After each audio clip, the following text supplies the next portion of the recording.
लड़की क्यों कहती थी ऐसा? Emotional story, heart touching story. लड़की ने कहा कि अभी मैं आपको कुछ ऐसा दिखाने वाली हूँ जिसे देखते ही आप शादी के लिए मना कर देंगे। आपसे पहले दो को दिखाया था, उन्होंने ऐसा ही किया। मेरा नाम अजित है। मैं एक मैकेनिकल इंजीनियर हूँ। मैं स्वभाव से बहुत ही रिजर्व हूँ।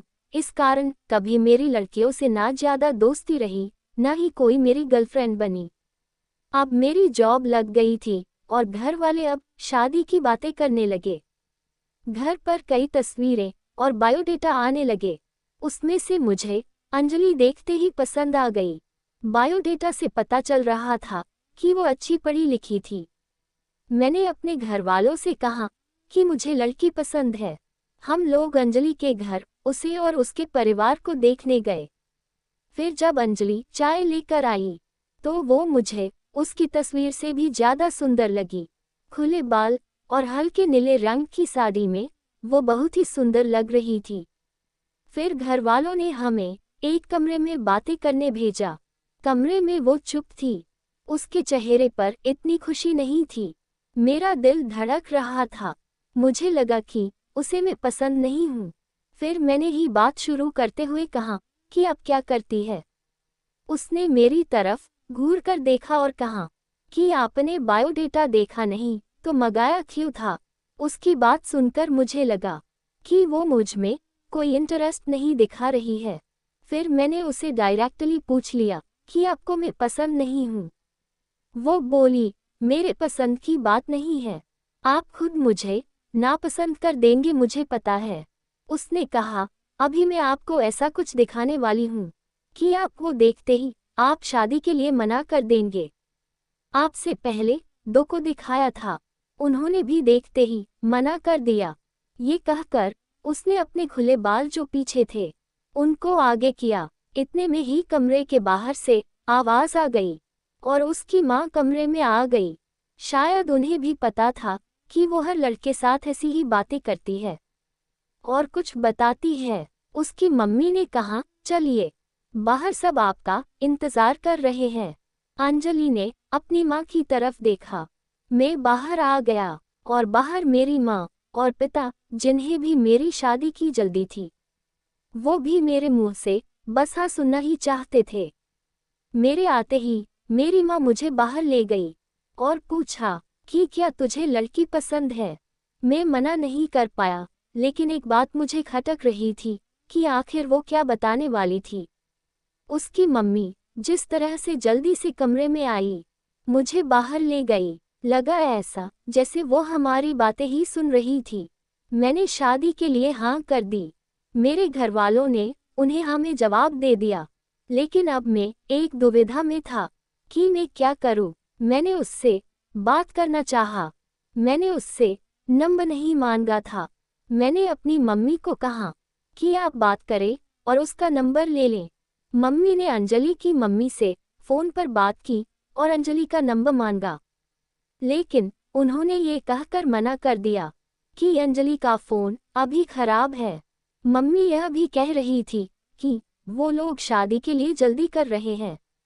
इन सब बातों से मेरे मन में कुछ अजीब सवाल आने लगे। एक शाम जब मैं ऑफिस में था, तब मुझे एक अननोन नंबर से कॉल आता है। फोन रिसीव किया तो अंजलि थी। वो बोली कि मम्मी ने मेरा फोन ले लिया है। मैं कुछ बहाना करके अपनी फ्रेंड के रूम पर आई हूँ। उसी के नंबर से फोन कर रही हूँ। क्या तुम मुझे अभी मिल सकते हो? मुझे वैसे भी उससे मिलना था। अंजलि के बताए एड्रेस पर मैं जल्दी से पहुंचा। वो उसकी फ्रेंड का रूम था। मैंने जाते ही पूछा, उस दिन की बात अधूरी रह गई थी और तुम्हारी मम्मी तुम पर नजर क्यों रख रही है? अंजलि बोली, मैं तुम्हें कुछ दिखाना चाहती हूँ, उसके बाद तुम्हारे सारे सवालों के जवाब मिल जाएंगे। अंजलि आज भी बाल खोलकर आई थी। वो पीछे मुड़ी और अपने खुले बालों को पीठ से आगे की ओर किया। तब मुझे पता चला कि वो क्या दिखाना चाहती थी। उसकी गर्दन पर एक टैटू था सुयश नाम का। अंजलि बोली कि मैं एक लड़के से प्यार करती थी और हम दोनों शादी भी करना चाहते थे। मैंने उसी के नाम का टैटू करवाया था। यह बात मैंने अपने घरवालों को भी बताई थी और वो तैयार भी हो गए थे। लेकिन सुयश ने मुझे चीट किया। वो मेरे अलावा भी किसी और को डेट कर रहा था और वो लड़की पैसे वाली थी, इसलिए उसने मुझे छोड़ दिया। तब से मुझे शादी और लड़कों से एक नफरत से हो गई थी। उस लड़के को मैंने बहुत प्यार किया, लेकिन उसने मुझे धोखा दिया। तुमसे पहले भी 2 लड़कों को मैंने टैटू दिखाया और उन्होंने सच जानकर शादी के लिए मना कर दिया। मम्मी इसलिए मुझ पर नजर रख रही है कि मैं तुम्हें भी कहीं सच ना बता दूं। लेकिन मैं लड़कों की तरह नहीं हूँ। मैं नई जिंदगी की शुरुआत सच के साथ करना चाहती हूँ। मैं सुनकर सोच में पड़ गया कि जिसको प्यार मिलता है उसे प्यार की कद्र नहीं होती। आखिर इतनी प्यार करने वाली लड़की को कैसे कोई धोखा दे सकता है। मैंने कहा कि मुझे तुम्हारे पास से कोई मतलब नहीं है, लेकिन मैं चाहता हूँ कि मुझे भी तुम उतना ही प्यार करो जितना उस लड़के को करती थी।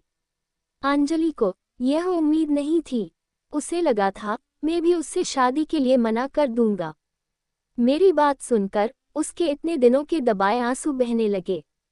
मेरी शादी अंजलि से हो गई और मैं अपने आप को बहुत खुशकिस्मत मानता हूँ कि मुझे अंजलि जैसी सच्ची और प्यार करने वाली लाइफ पार्टनर मिली है। अगर आपको हमारी ये कहानी पसंद आए तो प्लीज़ हमारे चैनल को सब्सक्राइब, वीडियो को लाइक और शेयर ज़रूर करें। हमेशा की तरह पूरी कहानी पढ़ने के लिए आपको धन्यवाद।